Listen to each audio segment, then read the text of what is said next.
again and again by her husband, and she can't even divorce him. So what does she do to divorce him? She gives her mother-in-law a sum of money.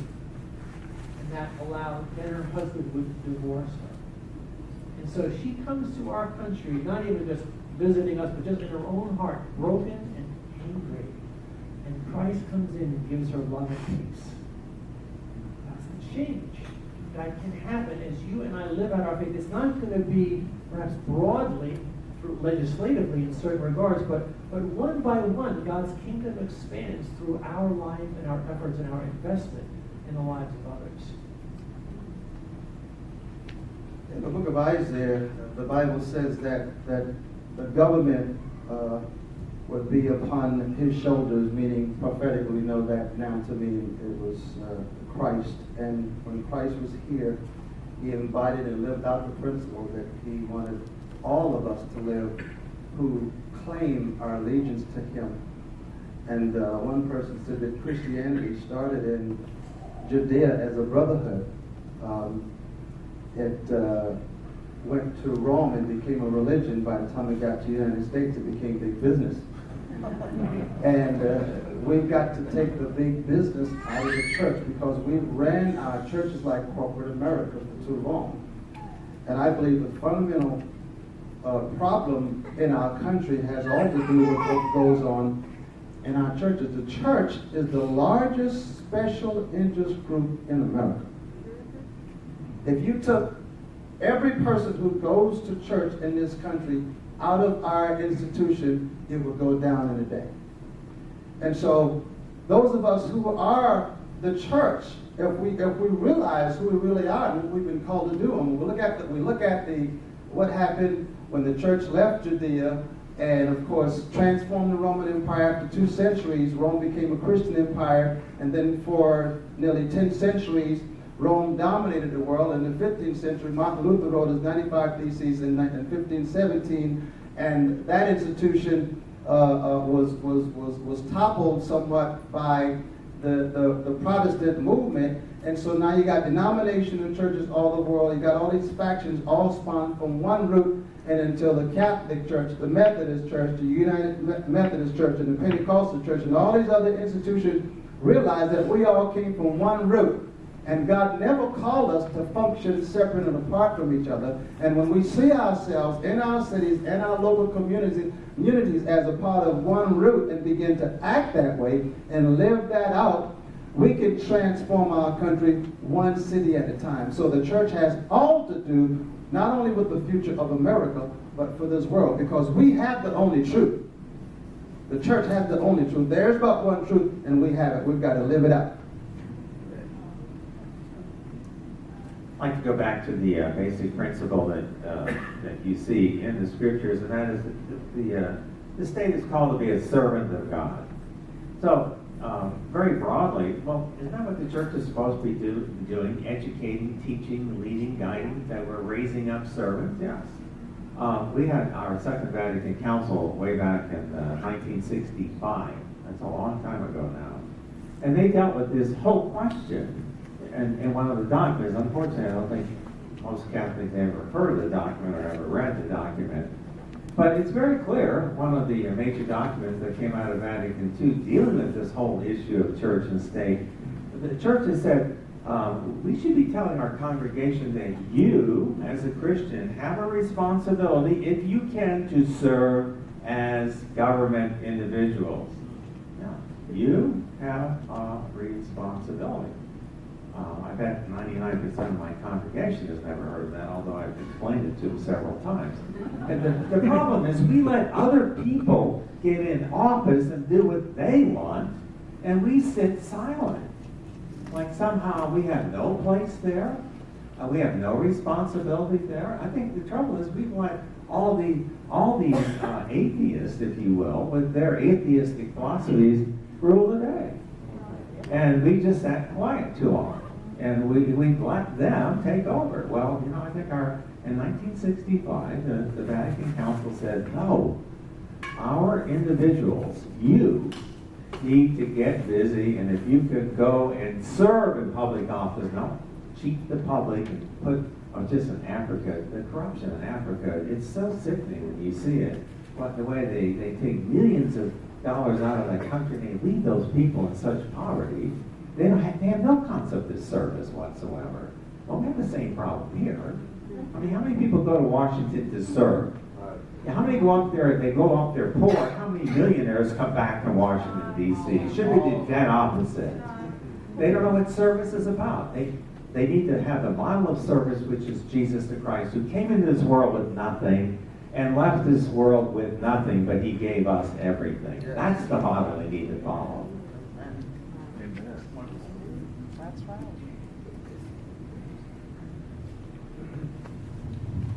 Again, thank you.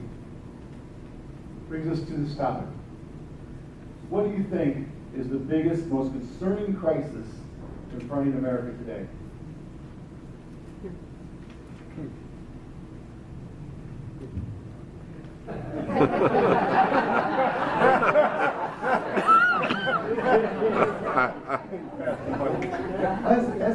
That's easy to answer. We're in a moral crisis.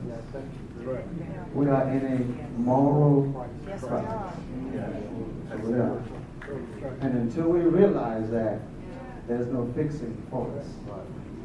The Bible says in 2 Chronicles chapter 7, 14, King Solomon prophetically spoke, just as he was about to dedicate the temple that his father David had in his heart to build, but he couldn't build it because his hands was bloody with war. And God raised him up to be the most powerful man on earth and wisest man on earth.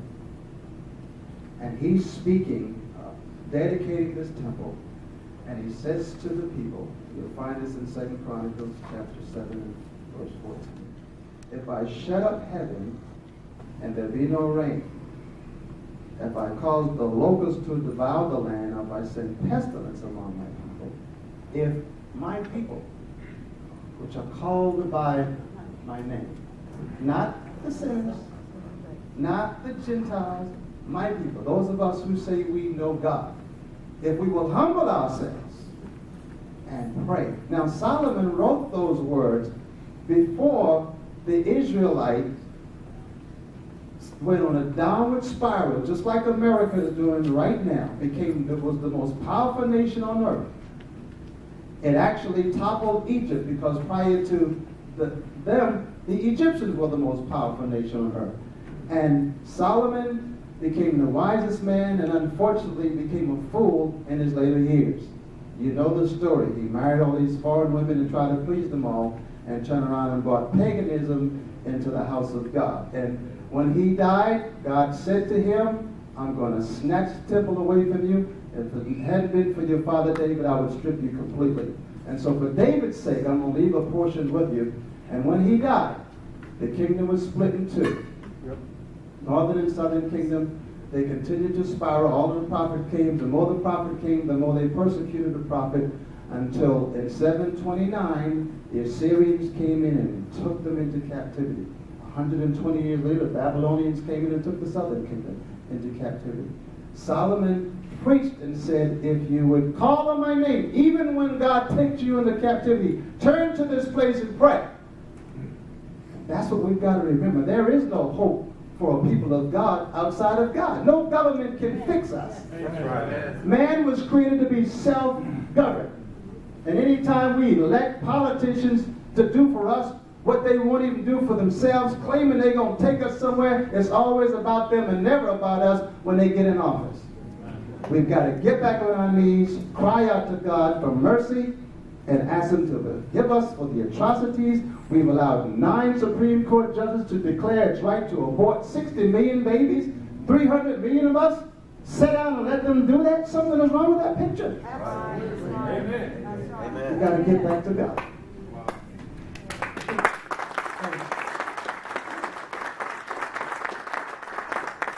I felt the heat coming out. I had to get rid of the microphone.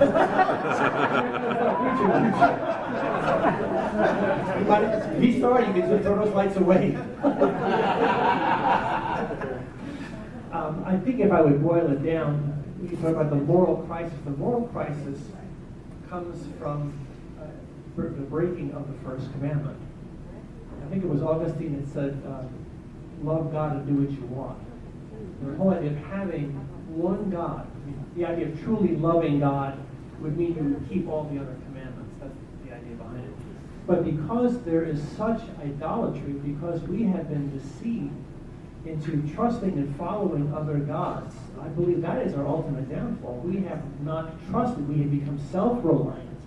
Whether it's our military, our money, whatever it might be, we have trusted all other things, or politicians, all other things instead of God himself. And I believe, I don't know if any of you have seen that special that was on the book that's come out by the Rabbi Khan. Some of you have seen that? The Harbinger? You know, when you track that through that, it's a scary book.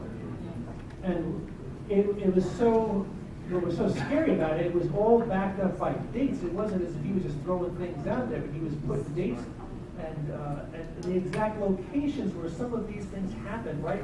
Where, you know, where George Washington gave the speech, across from that is the, you know, the place, the market, and all these things just all come together, and it's scary to see where idolatry has led us as a country. And the only thing that I see God can do if people don't follow the Second Chronicles 7:14 is He exposes our idols. He exposes those things that we have trusted in for the hollow idols that they are, which means we come crashing down on our noses. And even in those times, and this is the difference, you know, when God allows that for a nation, it doesn't mean that He has abandoned His people. That we are still to be the lights in the even darkening times, the dark places, even though it will be difficult. We're still the lights to call people back to the one true God. Obviously, both ends are absolutely correct. We're in a huge moral crisis in our country right now. But I think if you look at the critical juncture that we're at, especially with this question of religious freedom, then this whole HHS mandate is the most critical juncture that we face today. Because if they win there, nobody's going to have any freedom at all. Now religion will be subject to government. It's their final way of achieving victory. I can't overstate that. What I'm telling you is absolutely true. Why do you think they took on the Roman Catholic Church? They took it on deliberately. Remember what I said, Barack Obama worked out of a Catholic rectory. He understands this stuff very well. This is not a stupid man. He is an educated Marxist, and that's absolutely what you can call him. And he was in that Reverend Wright's church, which was nothing but a liberation theology stronghold. And he came out of that for 20 years. He knows this stuff very well. He's a lawyer. He's very well educated. So that's why he took on the Catholic Church. I mean, he knew clearly what he was doing. Once he breaks us, he's gained it all. He's broken it all. That's why we cannot afford to lose this fight. And it's not a Catholic fight. It's a fight for human freedom. It's a fight for human religion. That's why, and I'm very happy my church has finally got some guts at times and are standing up and saying we're not putting up with this any longer. On the lawsuits, there's like 22 lawsuits filed right now. So you need to support that. We have to support that. Because if he wins, we all lose. Miguel, I'm going to take this opportunity to reinforce. We are going to let you know early January when the nullification bill is being opened up in the Senate. I think we've heard a message here that we can do things by as a city. We are the holy city. When the colonial period happened, you know, there was freedom in certain parts of the colonies for certain religions. Meeting Street is Meeting Street because there's like 9 religions on that street. And Judaism here was a stronghold. All religions were accepted here. I think we should take from that, draw on that, and that we should truly believe that though we are a small state, we still have 2 senators. We've got the same wallet in that respect. And we have to have our state legislators tell them no to Obamacare for the reasons we've heard here. It's an issue of freedom. It's an issue of religious freedom. I believe you are absolutely right. If they could beat the Catholic Church, there's no coming back. So, forgive me for interjecting there, but you're going to hear from us in January, early January. We'll give you the calendar. Be prepared. We got to go there. We got to show them. It worked with the House. It's got to work with the Senate. So, Ed. Here's your congregation tonight. Here's your congregation. What would you say to us? What would you have us do? Pastor, I don't know if we've started with you yet tonight, so you can use the short straw here. God bless you, because you're doing, and you need to get out there and get other people involved.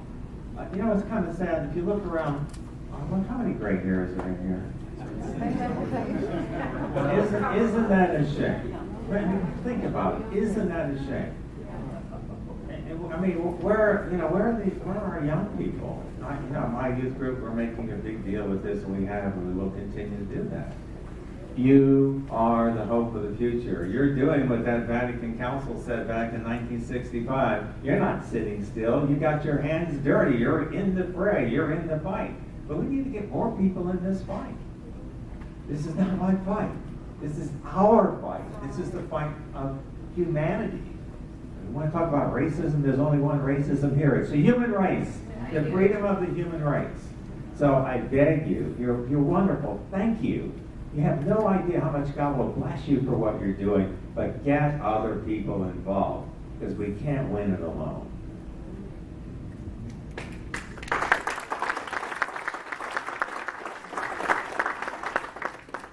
Well, I would tell you what Jesus told his disciples after he had been resurrected, and he called them together and gave them the final charge.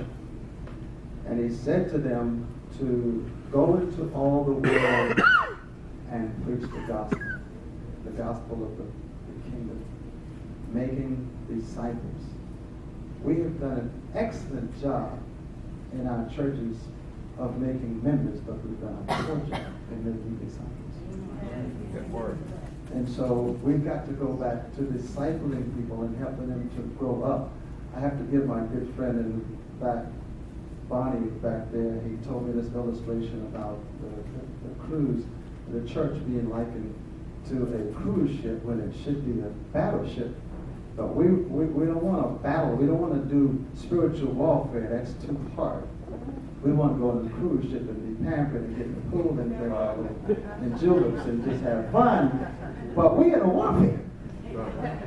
Don't ever forget that. We are in a spiritual warfare. Barack Obama is inspired to do what he does right now. He's inspired to do that. And he was that bright, shining light that deceived the nation, because we were all hoping that he's going to bring the races together. Right. We're more divisive now than we were before he got there. You know why? You know why? Because we thought it had to do with his skin color. We thought because of the color of his skin, and he had a white mother and a black father, he understood, and so we put all our stake in his flesh. Which has nothing to do with the spirit of a man. True. And until we get back to the right and the core principles, we're in trouble. So I'm going to tell you what I told my local church a year ago. I told all my men, we've got to go back to praying and being the fathers and teaching principles, build an altar in your home. You know, we cry about they took prayer out of the school.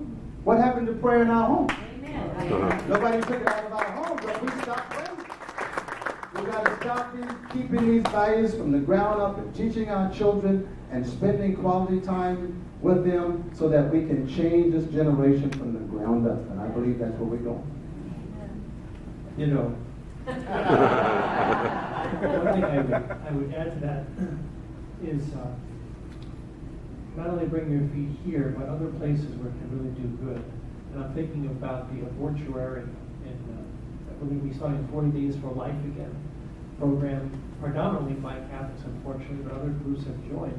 But we're not only praying for the souls of the babies, we are praying that God's going to, there's a spiritual warfare, as I was saying, we're going to bring that place down.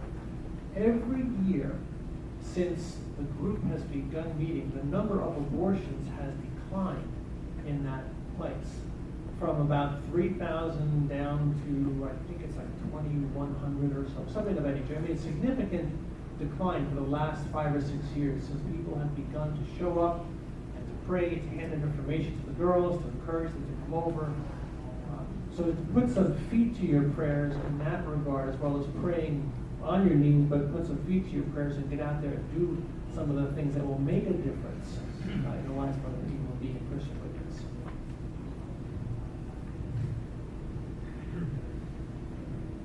Well, you certainly have come and brought a lot with you, gentlemen. Powerful messages. I'm sure we have questions. We'd like to open up now to the audience. I know Peggy. All right. Right, what's the husband? If y'all, if some of y'all is, you would congregate, that's what they just said. Peggy, please. Thank you, John. I got a couple of questions. I'm Catholic, so I go to St. John's, not St. Teresa's, just down the street. Why are we afraid to call abortion what it is? Murder. Why do we say murder in the womb? Because that's what basically destroyed the American family. A lot of it had to do with that. And the second thing, and I don't know how to, I just read this commercial yesterday. It starts off with a beautiful rendition of God Bless America. Have any of you seen that? It starts off and they go about 2/3 of the way through it, and then it's a homosexual couple telling you that we all have to just get along, and it's God's on our side. And starting September 3rd, military housing will now have gay couples in housing and have all the benefits. And if you're not married, if you live in a state that's not, it doesn't have homosexual marriage available, they'll give you leave so you go to one that does. How do we combat things like that? Who wants it? I like new politicians. Well, I think we've got to stop being afraid of reprisal. You know, the Bible declares that those of us who would live godly in this world is going to suffer. And Ed mentioned earlier when he stood up and talked about how many of the churches compromise their values for tax-exempt status. I mean, the people that the shoulders of the people that we're standing on went to jail for this gospel. And they say, put us in jail. We don't care. Right. But we're afraid now. And so you cannot do the work of God being afraid. So the only way we're gonna combat the evil act of abortion and all of the other evil that's in this country, it's not going to be done by us just electing smooth-tongued politicians who's going to tell us what we want to hear just to put them in office. It's going to be by those of us at the grassroots level standing up for what we believe and biting down hard and saying we're not going to tolerate this and live these principles out and do all we can to really examine the people that we're sending to Washington and don't just let them come with a good speech. Examine their character. Examine what they have done before they get on the television and tell you to vote for me. Because we don't know what we're voting for. Another question? I think we just have to, but I think part of the problem too is right now we're seeing a disregard for the law in the highest place. Yeah. So when the people of California vote that they will not honor and there should not be gay marriages, then you have politicians above saying, well, we're going to do that anyway. Right, when he says, when there are thoughts that come up that there are specific laws regarding immigration, we're not going to enforce, we're telling our people not to enforce those laws. So there's a problem, I think Ed mentioned it, Ed mentioned it earlier, in terms of that whole, there's a confusion in the whole tripartite government anymore, that there's an overflux in terms of the power of the first branch of the executive branch is trumping everybody else illegally. And so we've got to deal with that somehow. I need to further illustrate something along particularly the gay marriage issue. I believe wholeheartedly that we as a church, as a Bible-believing people, are losing the battle because we have not handled that situation as well. We cannot be bigoted, and that's what happened with the Sadducees and the Pharisees when they came to Jesus. This woman who was caught in the act of adultery, and then of course they brought the woman to Jesus, and ask him, well, what do we do here? According to the Old Testament law, if a man and a woman got caught in adultery, you can't have adultery by yourself. So where was the man? So we've got to take the bigotry out of our hearts as it relates to people. So, I don't hate gay people. I have compassion on them all the more because they are sick. But you can't help them by making hate speech and acting out wrongfully towards them. So I believe we're losing this battle because we haven't done things so right. So we got to go back and do right by God in terms of our relationship to other people, and we can win this battle. Except the person, but not the behavior. Absolutely. Love the sinner, not the sin.